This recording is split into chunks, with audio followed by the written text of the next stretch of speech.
esta patología o de estas patologías es una deficiencia, el trastorno es una deficiencia en cuanto a la vitamina D, el consumo, la ingesta de vitamina D. La diferencia que hay entre osteomalacia y raquitismo es que el raquitismo es la deficiencia de vitamina D a nivel de los niños y la osteomalacia a nivel de los adultos. ¿Sí? Esa es la única diferencia, ¿verdad? Como característica principal a nivel del raquitismo, pues se va a presentar malestar general, hipotonía muscular, porque los huesos son débiles. Al ser los huesos débiles, entonces la inserción a nivel de los músculos se hace muy superficialmente, y fuera de eso pues el paciente no va a tener casi resistencia a nivel óseo, ni mucho menos resistencia muscular.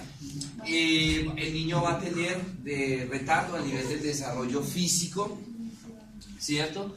Y retardo a nivel psicomotor. Entonces no solamente retardo físico, sino también motor. Son niños que van a tener Ana María y ese milagro que venga. ¿A qué debemos el honor igual que Daniel? Pues, bueno, aunque sea el último día se hicieron los milagros. Entonces, por ejemplo, el niño no solamente va a tener retardo de desarrollo físico, es decir, son niños de talla baja, van a crecer muy poco en cuanto a los percentiles. Son niños que van a tener retardo psicomotor, como les decía. Son niños que van a gatear lentamente, o sea, tardíamente, perdón.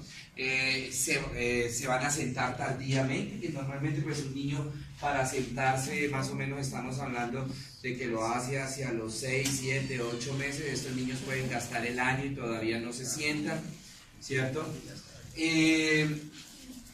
Molestias gastrointestinales, distensión abdominal, van a tener gases, flatulencia, náuseas, vómitos, ¿cierto? Deformidades óseas, que es lo más característico de estos niños.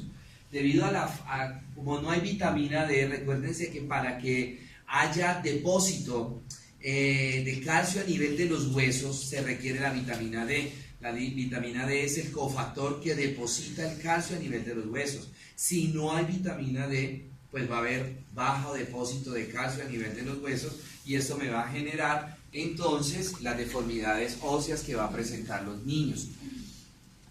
Estos niños dentro de las deformidades óseas que van a tener, pueden cursar con genu varo, o sea, como ustedes ven ahí, genu cadera varo. Los huesos se abren hacia afuera. Van a tener también genu valgo hacia adentro, ¿cierto? El coxa también, coxa valga o pie varo, pie valgo, pie equinovaro. Son diferentes trastornos que van a presentar, ¿cierto? Aquí tenemos igual, ¿cierto? Los trastornos. Bueno, muy bien. En la medida que el niño va creciendo, va a experimentar mucho dolor a nivel de los sitios donde se encuentran los cartílagos de crecimiento, ¿sí? Entonces se va a presentar hinchazón a nivel de los sitios de las articulaciones, van a presentar hinchazones, y pues esta hinchazón se va a asociar o se va a acompañar de dolor. Principalmente se ve este tipo de inflamación o de hinchazón a nivel de los dedos, a nivel de las muñecas, a nivel de los codos, a nivel de las rodillas, a nivel del pie, ¿cierto? También en estos niños se aprecia una alteración a nivel de las costillas, en donde cursa con una inflamación a nivel del cartílago costal, y se va a presentar lo que se llama el rosario raquítico, que es en los sitios donde se produce la articulación costocondral, se inflama en todo el sitio de donde se termina el hueso y comienza el cartílago contral, se inflama, y esto es lo que se llama el rosario raquítico o rosario del raquitismo, ¿sí? Bueno, muy bien. Van a presentar cierre tardío de las fontanelas, principalmente de la fontanela anterior. Recuerden que esa fontanela normalmente se cierra hacia los 12 meses. En estos niños pueden cursar inclusive 16, 18 meses y todavía la fontanela está permeable, ¿cierto? Bueno.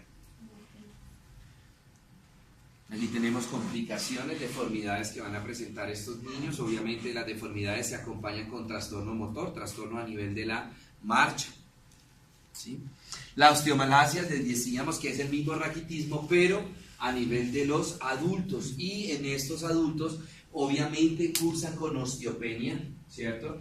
Y muy parecida, sin ser osteoporosis, la osteopenia va a generar síntomas muy similares de la osteoporosis, la descalcificación, el dolor, las deformidades que se van a presentar y algo muy importante, las fracturas patológicas que estos pacientes van a presentar, fracturas espontáneas.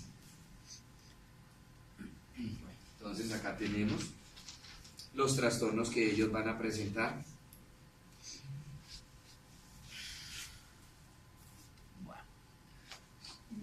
Entonces se ve a nivel de la radiografía el trastorno a nivel de la osteopenia que están presentando, ¿cierto?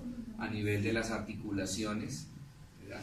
Y se pueden presentar en la parte de las fracturas patológicas. Muy bien. El diagnóstico de la enfermedad se hace principalmente midiendo los niveles séricos de calcio, los niveles séricos de vitamina D, principalmente vitamina D. Hay que acompañar estos laboratorios con cuantificación del fósforo, de la fosfatasa alcalina y del calcio en orina. Bueno.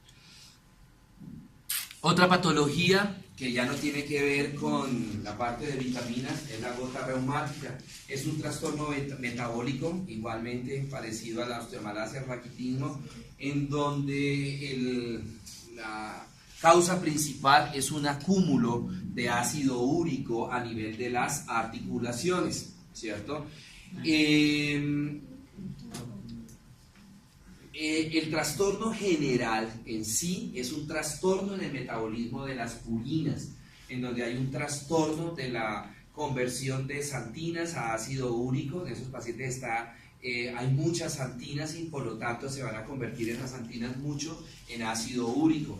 Y de igual manera esas purinas las vamos a encontrar principalmente a nivel celular, tanto en el DNA como en el RNA. Entonces normalmente nosotros estamos produciendo ese metabolismo de xantinas a ácido úrico, pero este ácido úrico en las articulaciones se metaboliza. Si tenemos un exceso, entonces se va a de consumo de ácido úrico, entonces va a haber el acúmulo y la imposibilidad de metabolizar por parte de las células, metabolizar o catabolizar más bien ese ácido úrico y se va a quedar convertido en ácido úrico a nivel de las articulaciones.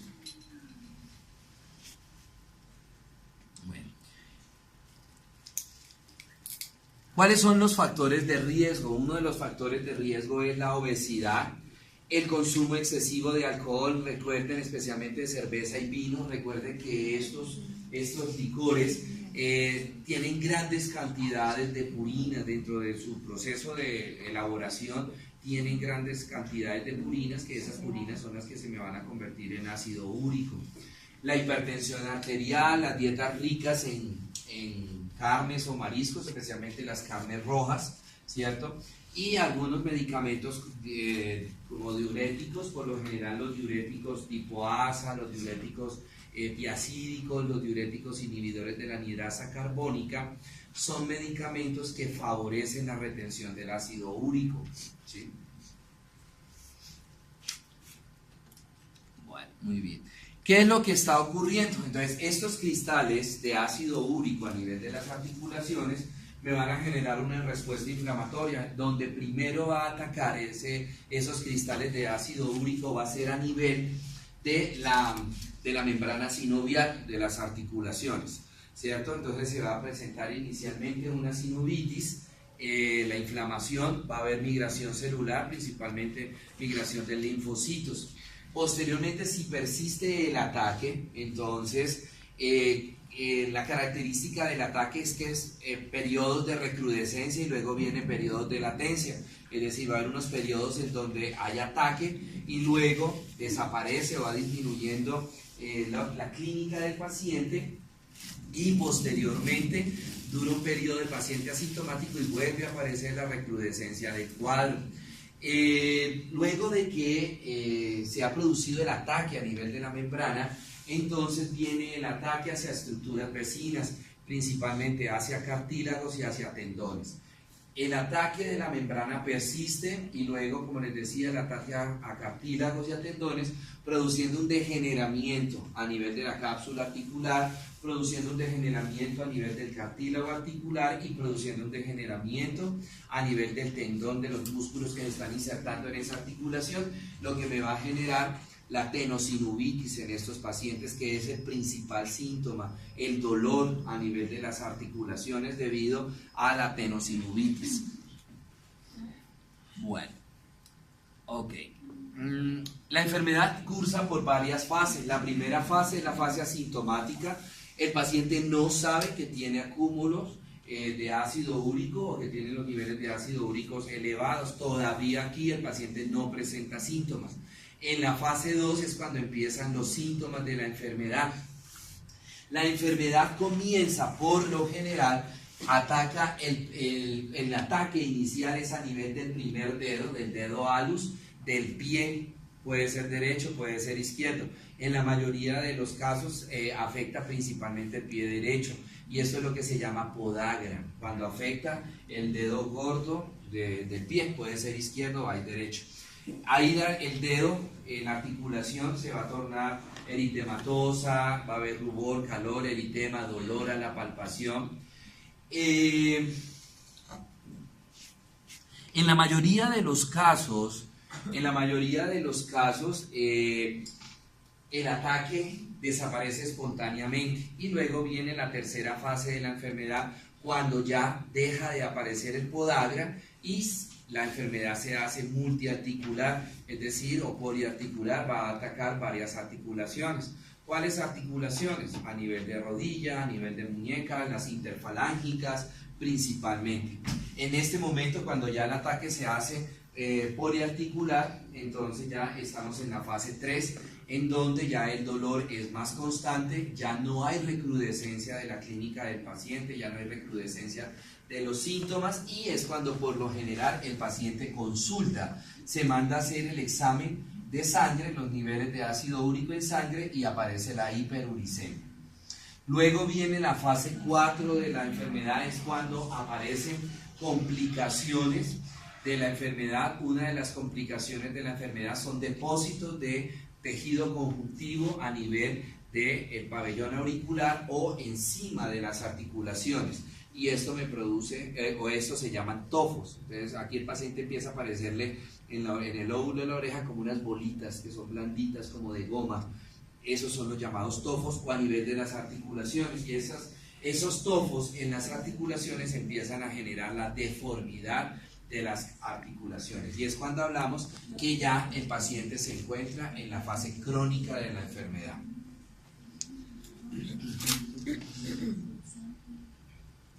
Bueno, dentro de además de la clínica del paciente, de las articulaciones, la artralgia que va a experimentar el paciente, el dolor de la gota difiere un poco del dolor de la artritis reumatoide, y es uno de los criterios para diferenciar la enfermedad. Es que el dolor de la gota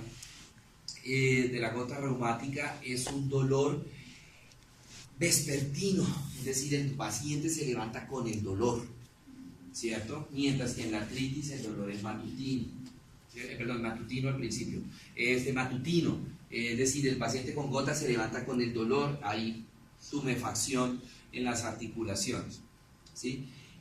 La enfermedad puede ir, en la fase 4, la enfermedad puede migrar hacia complicaciones, y una de las principales complicaciones es a nivel renal. Entonces me puede generar la nefrolitiasis o me puede generar falla renal, nefropatía, donde lo primero que el paciente va a experimentar es un síndrome nefrítico, y posteriormente del síndrome nefrítico viene la falla renal, ¿sí?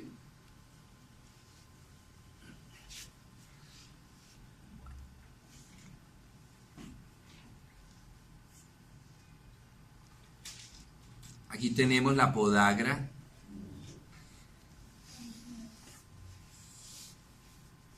El dedo gordo, pie derecho se torna rojo, sensible, hay inflamación, dolor, rubor, calor, ¿cierto? Eso es lo que se llama la podagra.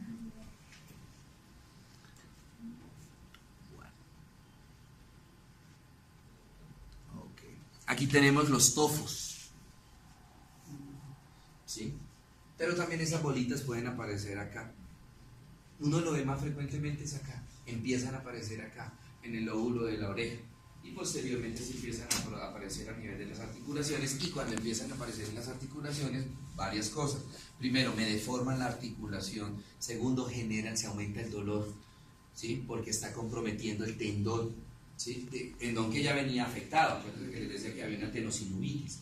Entonces va a producir mayor inflamación en el tendón y el paciente, entonces esto me trae como consecuencias que el paciente haga una anquilosis de la articulación. ¿Qué significa esto? El paciente entonces, como sabe que si mueve el tofo le va a aumentar el dolor, le va a doler mucho más, entonces el paciente deja de utilizar las articulaciones.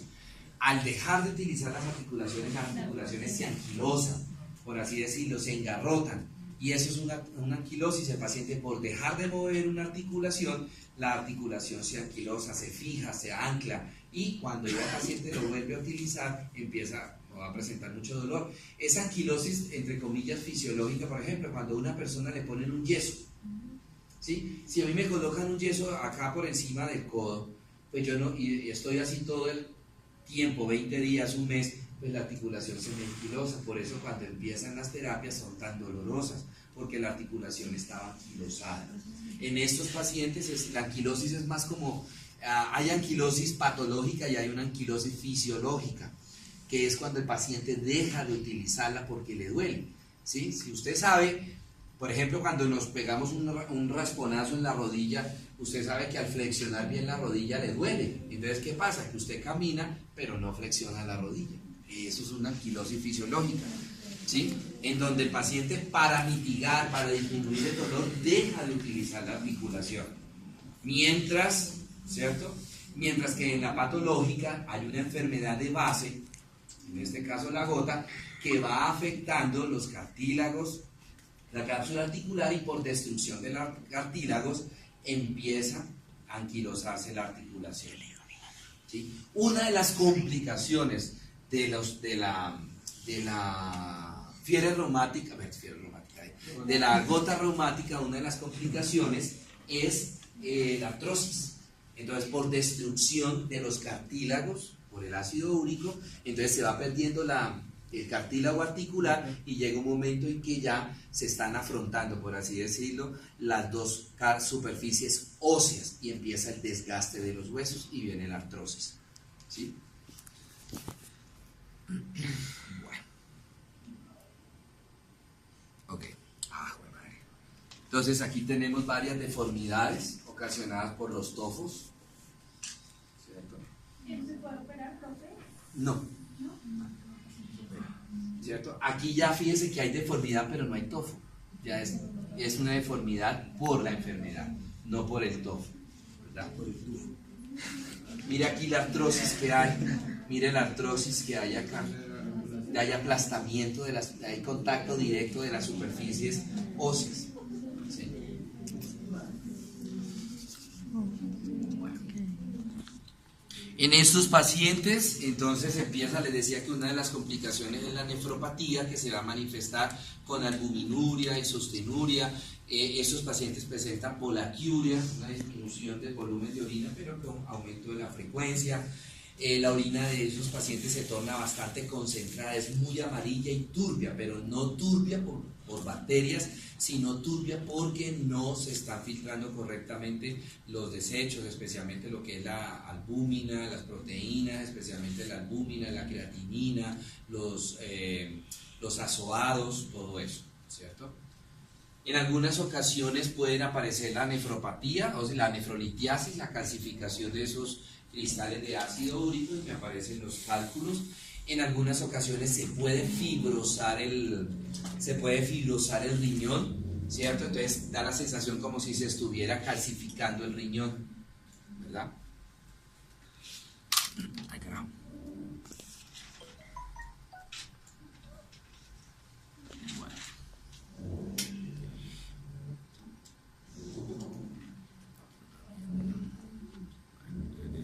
tratamiento. Acuérdense que no se estudien el tratamiento, que acá les tengo tratamiento.